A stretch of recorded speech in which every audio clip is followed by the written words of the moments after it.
I'm Ron Gula, and today I get the honor to interview the probably most famous three brothers in cybersecurity, the Yorans. And in a stroke of marketing genius, I said, let me interview them and we'll call it Yoran. Can you interview the Yorans? And I actually don't know this, but how about we go from youngest to oldest, and each of you guys kind of introduce yourselves a little bit, and we'll get into some questions here. So who's the youngest? That's me. Go I'm for it. Dub Uran. Nice to see everyone on the wall here and everyone in the crowd virtually. I've been involved in cyber for the last 20 or so years. I came in early to Riptech, which was a company me and Elad had co-founded, and been involved in various aspects of cyber ever since. Looking forward to the day. I guess I'm the next youngest, but most grayest. Amit Gula. I've been in cybersecurity for 25 plus-ish years. Started out in the DoD doing incident response work and a bunch of startups and a couple of big companies along the way, and running Tenable now. And my name is Elad. I'm, I guess, the oldest of the trilogy here, although not by much. Similar to Amit, got my career started in the military, and then pivoted to the business side of cybersecurity pretty early on as an M&A banker, working on deals with the likes of Accent and Raptor and many other sort of early computer security companies in the mid to late 90s, and since then have evolved into an entrepreneur, executive, and board member across multiple companies. Phenomenal. Well, welcome. I think it's very unique to have, three brothers in the cybersecurity industry, and you've got numbers of successes under your belt. I got to meet you all when you were running Riptech. My wife and I had started Network Security Wizards, which made the Dragon intrusion detection system, and Riptech did a great job managing that. But the story that I wanted to share was, a lot of people who go into entrepreneurship and they start a company, they want to know, how do they make it? It's when another business kind of does something nice for you. And our first son, RJ, was born. And I remember getting like a gift basket from Riptech. I'm like, oh my God, we're a real company. Like people are really good. But Riptech was one of the first managed security service providers. So who came up with the idea? What did the Riptech mean? What do you think of the whole MSSP space now, even today? Yeah, it's evolved quite a bit over the years. When I was still in the Department of Defense and part of what became the DoD CERT team, we had a bunch of network sensors really looking at a bunch of flow data across, maybe 150 plus monitoring points across the DoD backbone. And again, going back to the mid 90s, this was bleeding edge stuff, and we then write a bunch of Perl scripts and start sifting through. So every time there was an intrusion, we'd have a very large data set and start sifting through it to find out, okay, what are the techniques that folks are using, and where else did they get, and how are they moving across DoD backbone and into various installations. And when we started Riptech, the idea was that we could do a similar function in the commercial market, where you had a lot of banks, a lot of sophisticated organizations, complex networks. There weren't a whole lot of great IDSs out there, as you know, at the time, Ron. And so what we were looking at is not building the IDS itself, but grabbing either whatever infrastructure the customer already had, or if not, bringing in what we thought was high quality intrusion detection capability and doing the commercial monitoring for them. So for us, it was a very natural gravitation toward network security wizards, and you're equally bad at naming companies and marketing as we were between Riptech and network security wizards. But the technology was phenomenal, because we could not only identify attacks, but also look at the actual traffic itself and do a bang up job, and a lot really helping us move not only to a technical vision, but okay, well, how do we do this? How do we build a subscription-based business and scale and all those sorts of things? So who named Riptech? Oh, so Riptech was what happens when you have no real marketing people sitting around the table, a bunch of geeky guys like us.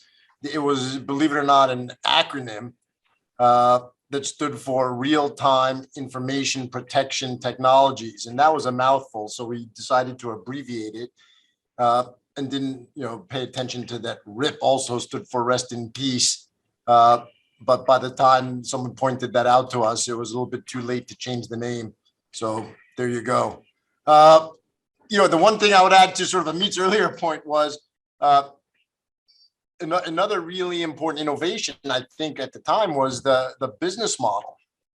And it's funny, you asked about MSSPs today, and a lot of the very high level value proposition hasn't changed. Back in 1998, when we started the company, it was already apparent back then that there was a lack of technical expertise. Right, the internet was relatively new back then. It was brand new, but even at the time, it was something that was attracting a lot of attention, and organizations, both in government and in the private sector, were moving there, and people clearly didn't have, on the technical side, the expertise. So no people, just like today, there's a dearth of talent. And the other thing that we realized was that we were operating, by virtue of the internet, in a real-time 24/7 world. And the security model had to shift to a 24/7 world. And so the bringing real time in 24/7, coupled with lack of available people and expertise internally, led us to the managed service business model and the subscription model, and this it's the recurring revenue stream associated with it, and so forth. So at that level, at least, not much has changed. Well, yes. One of the things I remember the most about Riptech was in your SOC, you had these chairs for the analysts to work in, and the chairs would slowly rotate throughout the day to, I guess, keep the analysts fresh and engaged. What's your memory of those chairs? I remember saying how uncomfortable they were, actually. That was probably where all the marketing dollars was into the chair. It is where the marketing dollars went. A lot of it was dog and pony show, if that sort of the old military expression, but it was designed to be a visually exciting place, a cool place to be able to bring customers and partners. In addition to the kind of those Star Wars chairs that rotated and tilted and so forth, we had kind of a viewing area that was closed off. But when you had customer meetings, demonstrations, and so forth, you press the button and kind of the curtains would split, and you get this super high-tech visual with the big screens on the wall and the chairs that you're referencing. And a big part of it was a wow factor. I mean, we knew at the time, and we were a dinky startup. We were all very young, and we were competing with large organizations. One of our primary competitors was IBM. Obviously, very polished and good at wooing, Fortune 500 types of customers. Another was ISS. Remember them, Internet Security Systems? At the time, they were also a publicly traded company. And we were a bunch of young kids in a startup. And so our competitive advantage was our technology. And in order to show them our technology, we needed to get them into the SOC and wow them, let them see it. So it was part marketing, but it was an important strategic element in competing against those two and others. I think a lot of that has to go with building trust. I always point out to people today that everybody they assume it's a cloud SaaS service. But back in the late 90s, even the first decade, you still had to really earn that customer's trust before they gave you their packets and their logs and stuff. So a lot of that went into that. I think maybe the final question on Riptech is, you guys had a great exit to Symantec. I think they bought Riptech, they bought Security Focus around that time. But what is it like working with your brothers and actually getting like M&A offers and having to think about the pros and cons of going to work there and stuff like that? Was that an interesting family discussion? Yeah, and of course we had another founder with us, Tim Belcher, who was, I don't call him Tim Uran, certainly just like another brother, remain super close to this day. All of us do. It's not like we had three different perspectives and different levers that said, hey, I want to do this, but a lot, or Tim don't, or vice versa. All of us, neither of us came from family of means, and just about any exit at reasonable prices looked like it would be pretty substantial. So it became more a matter of our looking ourselves, I'll say in the mirror, but looking at one another and saying, okay, is this the right move for us? Is this the right move for our employees? Is this the right move for our customers? And when those three lined up, it became pretty obvious, and there wasn't really a whole lot of divisiveness about the actual decision. Yeah, I guess the only thing out of that is, I think some of our conversations around the office were probably pretty famous. Tim and I would put ourselves into a room, and we definitely did not suffer from groupthink. Philosophically, we were on the same page, but we would go at it.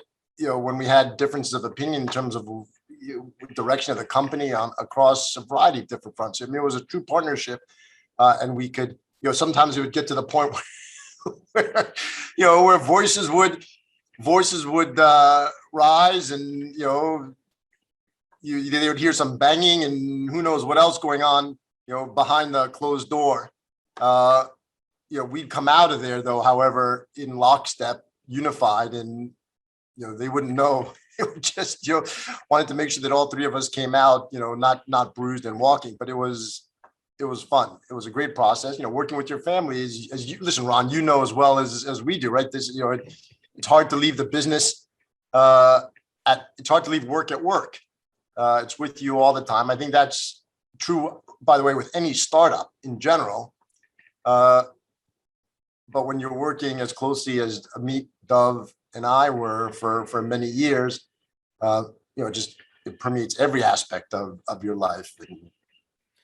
All right, so let's kind of fast forward to today. Yep. Today, we got ransomware. We've got a tremendous expansion of the role of cybersecurity in the Biden administration. We've got a national cybersecurity director. We've got an empowered CISA. We've got an NSA that's tweeting about like recruiting people to work for NSA and stuff like that. What is the role of government, right? You guys have been around quite a bit. What is the role of government right now? How much is it on the private sector? How much is it on innovation? What's the role of government in helping us be secure in cyberspace? I think it's continued mission. I know, well, Amit's probably best addressed to suit this, as he was, one of the first cyber czars after Dick Clark. But the whole idea of the private-public partnership, and innovation does come from the younger companies and the startups and people going out and challenging new ideas and bringing new thoughts to the table. I think, in my mind, innovation and continuing to innovate and automate and use all sorts of things to our advantage on the defender side is really the only way we can move forward. I don't see how it's not more emphasis more on the private industry going forward. But that's, for me, a non-govy kind of guy. Yeah, I'll just add to that. Listen, there's definitely a role for government, and there's a substantial role. We can't live in the wild west of the internet forever. Laws are not enforced. We don't have cooperative law enforcement agreements internationally, and I don't think we're going to for some time, given the kind of the geopolitical landscape that we find ourselves in. There's a role for government around transparency that, to some extent, the government's been failing with. We don't, outside of breaches which are deemed, by individual companies to be material, or have a mandatory disclosure because of PII, outside of the very slim criteria, We don't have public disclosure of breaches. Investors never find out about it. We don't know the techniques that adversaries are using. We don't know what tools and methods are effective and not effective. So there's a lot of work for the government to do here, certainly also on the intelligence and national security side to help inform private sector of threat and tool and technique and what's unfolding and what they can do to protect themselves. But at the end of the day, I should say, and at the end of the day, there is a standard of care that needs to be applied across the board in the cyber domain, especially knowing, as we do, that the rule of law is not strongly enforced. There's a standard of care for organizations to protect themselves, and the government cannot protect individual organizations or even individuals. And so, I think also, helping to set those standards of care and identify negligence and negligent behavior is an important function for the government. And But time seems right. how do you, the big elephant in the room here, foreign incursion and IP theft in, bulk loads. How do you defend against that? I think it's very simple. If someone's taking reasonable measures to protect themselves and they're breached because some foreign adversary is using some combination of 0 days and sophisticated techniques, of course they're not going to be, or of course they should not be held accountable for that. Now, the flip side is, if you're not doing the basic blocking and tackling, if you're not configuring your systems securely, if you're not patching your systems, if you're not strongly authenticating your users, if you're not, if you're providing administrator access across the board and system administrator privileges to your user population, if you're behaving like that, then I would say you are being negligent. You should be held accountable, whether it was a criminal element that breached you or a sophisticated adversary. If they're using second-grade techniques, then you're aiding that incursion to happen or allowing it. Although if we were teaching cyber in the second grade, we might not have these problems, right? That's For probably sure. true. Alad, what are your thoughts? And maybe also comment on your involvement with the Army Cyber Institute. Sure. So, first of all, I think, agree with the comments earlier, but, and I would say the government absolutely does have a role. For example, there are things that we in the private sector cannot do and should not do. And we talked about a few of them. And, another example, for example, being, the offensive operations. It's a clear example where that's something that should be strictly within the domain of the government and cleared entities that work with the government. And so there's a division of labor, division of responsibilities in terms of leveling the playing field and so forth and so on. But ultimately, the owner of the asset, I tend to agree with the meat on this. The owner of the asset has ultimate responsibility for taking, a duty of care, has a duty of care to protect that asset, just as they do in the other world. With regard to, one other difference, and maybe this relates to the Army Cyber Institute. The Army Cyber, they don't like to refer themselves as a think tank, but it's, in many ways, it is a think tank for the Army to think about cyber issues across the board, and the things that they cover tend to range from deeply technical to policy to human resource related workforce capabilities and so forth. The other thing that's worthy sort of pointing out in terms of government versus the private sector is, I think that and this as it relates to both innovation has been talked about, but also procurement. In terms of protecting its own systems. The government is trying to, I think it's well aware of this, DOD and many other places, there are a lot of initiatives to facilitate, to accelerate innovation, to procure solutions from startups and younger companies. And there's probably half a dozen to a dozen organizations across the various branches and organizations within the DOD and related communities to facilitate that. Having said that, it's still a notorious process. It's why the large systems integrators and sort of that whole defense industrial base exists the way it is, because it's it's mind-numbing, complex, time-consuming, and so forth to sell into the government, and in many cases, kind of not worth the hassle. When the market opportunity, although vast in the government, is still a very much a minority of the market relative to selling into other industries, be it financial services, healthcare, retail, tech, industrial, you name it. The government needs to get better at buying technologies from younger companies, from innovative companies. And that's I had an idea that I've always talked about it, that the government should look at being able to procure from the large the large private sector organizations in their industry. So for example, if you were just making one up, if it's Department of Transportation, I'm just making this up on the fly, and you could put together hypothetically a list of kind of 20, 30, 40, however it was, 50 large transportation companies. They're also large, bureaucratic, have long budget cycles, have strong technology requirements, are going to evaluate their procurement decisions quite methodically and diligently. But compared to the government, it's lightning fast.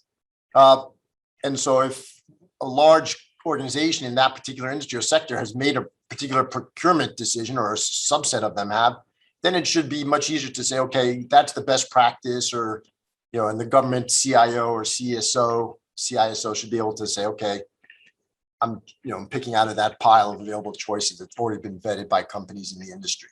Just an idea. Dov, I think you've brought a number of products to market, and the one I want to talk about is ThreatGrid, very advanced sandbox. When you did that, did you sell any of that to the U.S. government? Was that even a thought when you brought that company to market?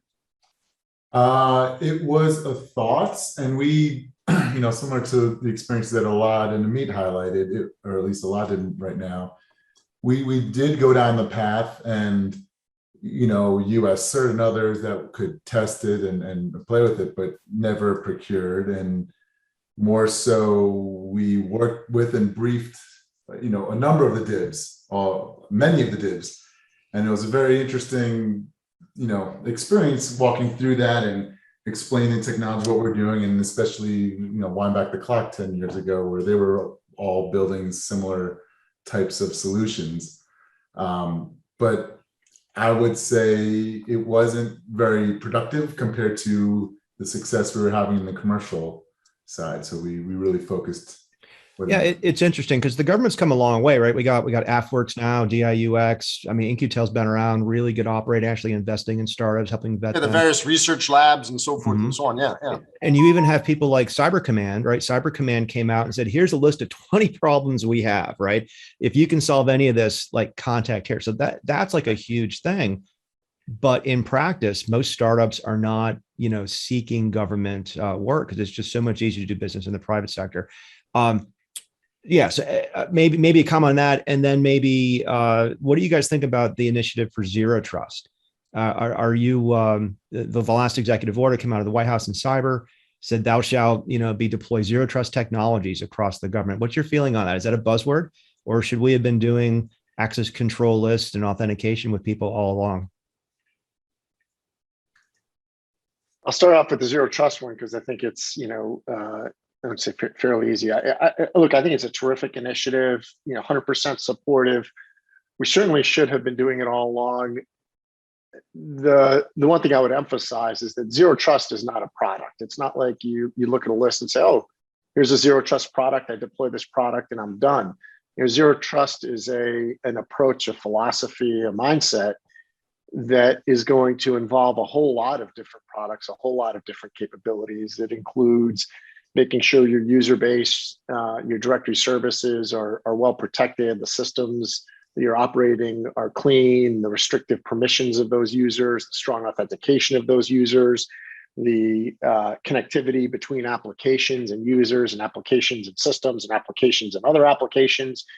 The access controls there are tight. There's just it's not a many people think of it as, oh, I'll buy a zero trust product because it's on some vendor's website and then I'll be good. It's like, no, this is a mindset that's going to require a whole bunch of products and a whole bunch of work and a whole bunch of trial and failure in terms of understanding what scales and what meets your needs and what doesn't. So yeah, I like the initiative. I like the sense of urgency that the government's applying to it.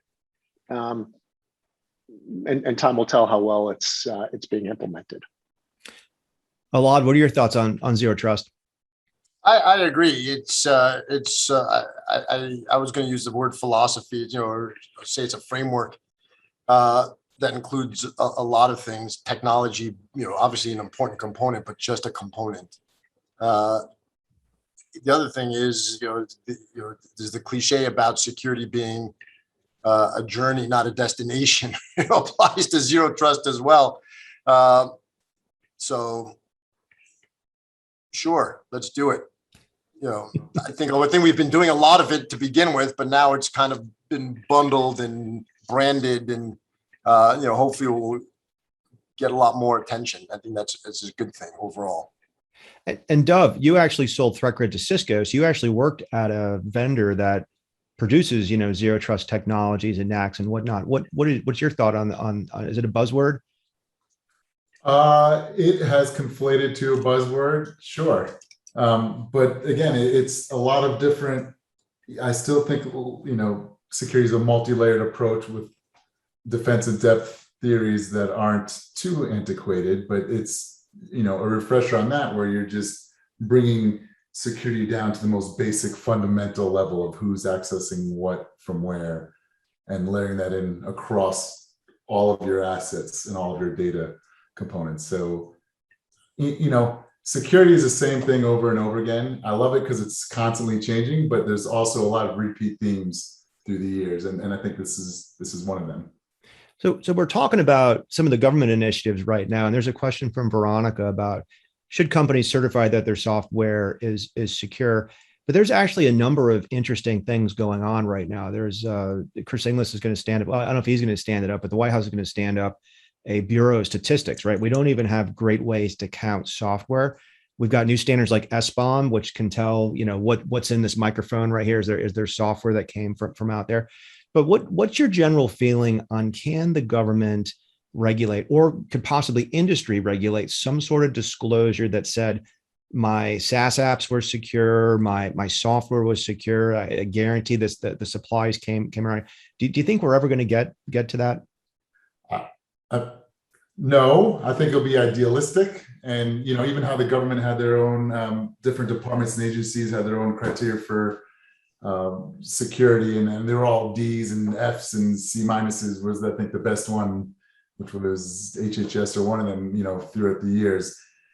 I just think it's solved by the private industry. There's constantly changing CASB and a lot more thoughts around SaaS and applications, and how do you protect them? How are you looking at how users are accessing them? What data stores are they going at? So I just think, startups and younger companies will address and have a more meaningful impact on this than some kind of standard that's always nebulous and has value that's sometimes hard to discern. Alad, Amit, any other thoughts on that? I guess I would just say that the world, or maybe I'm getting old, but the world seems to be getting more and more complex. The world of technology seems to be getting more and more complex. And we're getting further and further abstracted from what these technologies are actually doing. It used to be fairly straightforward. You understood what is hardware, what is firmware, what is software, what are applications, who and what users are, and more or less what software is doing on your behalf on, when you click on something or execute a command. Today, when you look at the world of software, it is so complex to understand the world of hardware and software and infrastructure merging and obfuscating from one another. Yeah, this could be hardware, or it could be a piece of cloud-based infrastructure, and it's doing a system call, which might be a part of my operating system, or it might be in a cloud somewhere, but that might be invoking 40 microservices, or 40 services or containers that I don't really know where they are and what Yeah, 10 of them are infrastructure in that they're running Poland, on. 10 of them are in Yeah. China. Yeah. And so, look, I think we're making progress with SBOM, some of the software composition analysis. There's tremendous, potential in improving security around infrastructure's code and things of that nature. But the legacy stuff isn't going away fast enough. The newer stuff is we know how to secure pieces, parts of it, but when you look at an application or mission critical application, they're so complex. So, I don't see these problems being solved anytime soon. And as much as the security world is improving, those geniuses creating all of this super cool technology are innovating a lot faster than the security world is, and these are going to be big problems for years and decades to come. Yeah, Dov, anything you want to? I was going to say the only thing is, I mean, we talk a lot about cloud. Cloud in many respects is, one can think of as kind of perhaps a simplifying element. And in many ways, one can argue it's more secure, but cloud as it's evolved is proven to be anything but. Because of all the things that you and Amita just mentioned, the dispersity, the diversity, the microservices, the inability to know where things are, the rapidity with which things change, the integration with new services. It's a never-ending cat and mouse situation.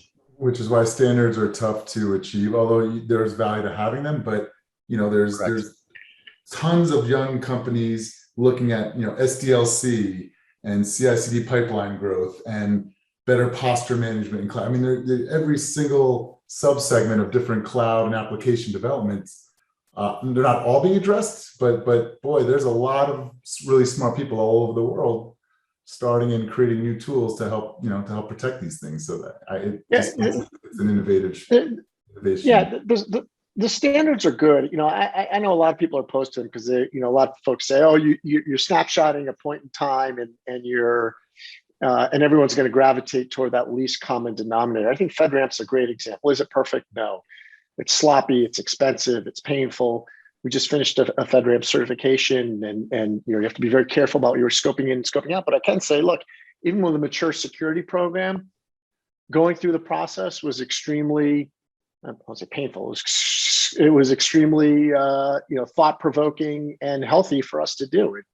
It shined a light on areas where we need to improve process and documentation and some of our procedures and even some areas of the technology. So I'm a fan of standards, and especially if you have multiple layers and multiple, sort of qualifications. So, we achieved FedRAMP medium, and now, all eyes on FedRAMP high, which is a super high, hurdle to jump through. So, well, FedRAMP's a great example, right? It's a secure once and sort of deploy many, and everyone in theory, and to a very large extent in practice is bought on to these standards. And the consuming organization, the consumers, the government organizations on the other side, realize very well the benefit to them of having FedRAMP there. In the beginning, I think many perceived of it as just a little bit of stepping on their toes and reducing some of their autonomy, their flexibility, et cetera, et cetera. But now, a few years into this programming, the benefit of the standards in FedRAMP are obvious to all. To take Ron's chair, to play devil's advocate, think of all the resources and energy to doing some of these basic things is taking away funding and innovation and technology development. So, it moves the hand, but I'm not sure if that's the best way to move the hand. Well, let's talk about a great way to kind of move forward here as we close things out. So I want to talk about something I know you guys all love, is this entrepreneurship and innovation. You guys have started companies, you've led companies, and you all invest in other companies, which I think is one of the best cycles of capitalism there. I mean, we have to fuel, innovation and whatnot. But, Elad, you wrote a book, a children's book, what does it mean to be an American? And a lot of times when people say, well, cybersecurity, we want to defend the country. So we do want to defend capitalism. I mean, a lot of what we are hearing is a great struggle. So did your experience as an entrepreneur help frame that book at all? Uh, Good question. An interesting question. So I never thought of it as sort of in my experience as an entrepreneur, but clearly, being an entrepreneur has been a central element in my life. Another element in my life and in all three of ours is sort of, we're first generation. We're immigrants. Our parents were immigrants. And so it's coming to a country, it's maybe some of that fresh blood that, but coming with a sense of duty and responsibility to give back, to serve in the country. It doesn't have to be in the military. Meet and I were in the military, but to serve and give back to a country that's been so good to all of us and our family. And so, when Reina Diorios, my co-author, had proposed, writing a series of books, what does it mean to be, many years ago, I approached her and said, yeah, the one that matters, at least to me, is what does it mean to be an American, where you can teach young children love of country, patriotism, and focus on the things that unite us. There's so much divisiveness and tribalism in today's age, and I'm not trying to turn this into a political discussion. It's nice to be able to talk to children and get them to see the things that unite us and begin that conversation with them at an early age. I think that's well said. Dov, I want to talk a little bit about your investing. I think all of the three of you invest, but I think you might have a higher count, right? You've got Metro Site as your investment arm. How many investments have you done? What are you looking for in investors? And if somebody called up today and says, I have one agent that'll patch and prevent ransomware and make your computer run faster, you just got to invest in my company and I'll build it. What's your reaction to all that? It's been a fun journey on the investing side, and trying to really look at things that are, the idea doesn't have to be world changing, right? Yes, the grand idea to, shoot the moon, but even simple ideas that are much more humble in their solution, rotating the clock 15 degrees and there's value there. I'm just as much of a big fan of, hey, it helps everyone do their job better, or it helps the security practitioner protect the environment in a much stronger way. So I love, the idea of when I look at a guy or a company or a girl or an idea coming through the door, it's what are their experiences? What have they done in the past? How are they coming to see this problem? What's the outlook? Are they looking at it? Do they have empathy of the audience or of the customer that they're trying to build a solution for? Is it a realistic outcome in sort of how the world works? There's some really zany ideas out there, and honestly, personality, right? How determined are they?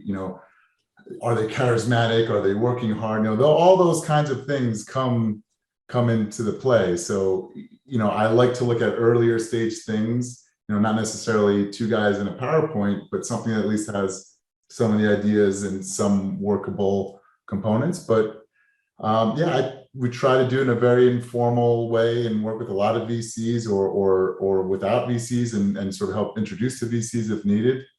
But a number of companies a year, 2, 3, 4, sometimes more, per year. But it's really a fun way, and like you said, kind of giving back, and also just being involved and sort of seeing the change in our industry happening in real time.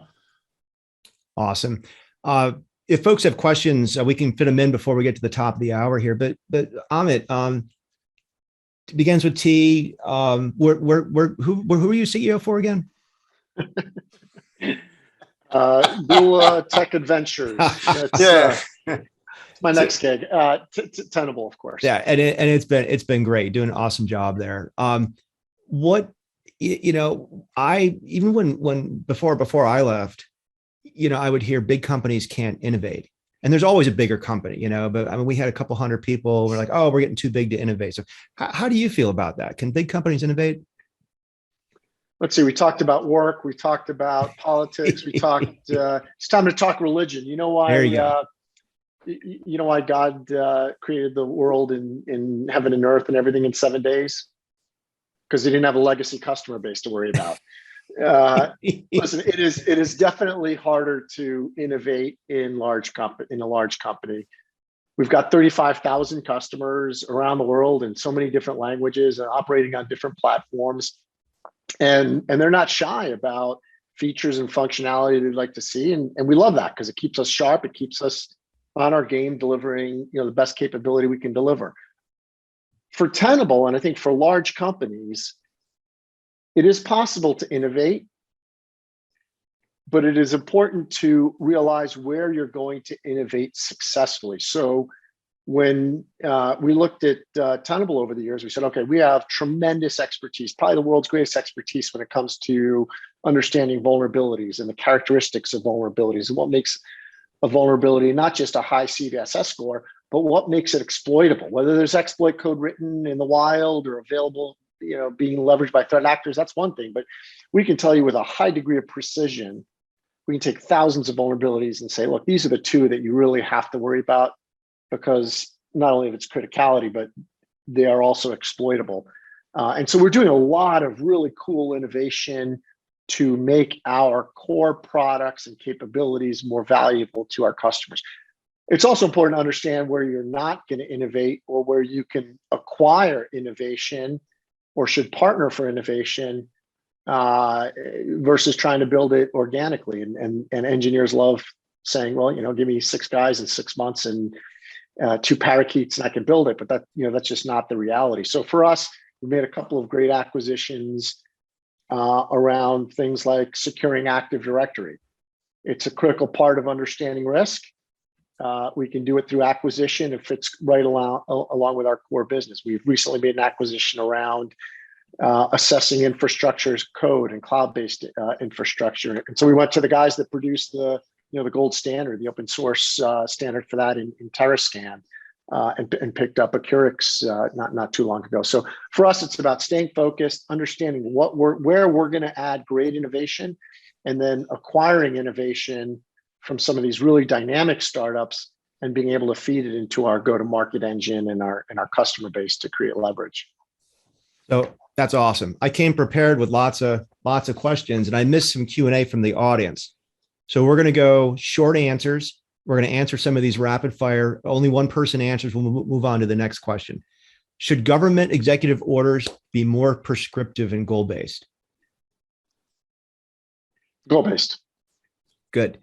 I'll just call out people. Dove, what's the next big innovation in security that hasn't been invented yet? It hasn't been invented yet. That's right.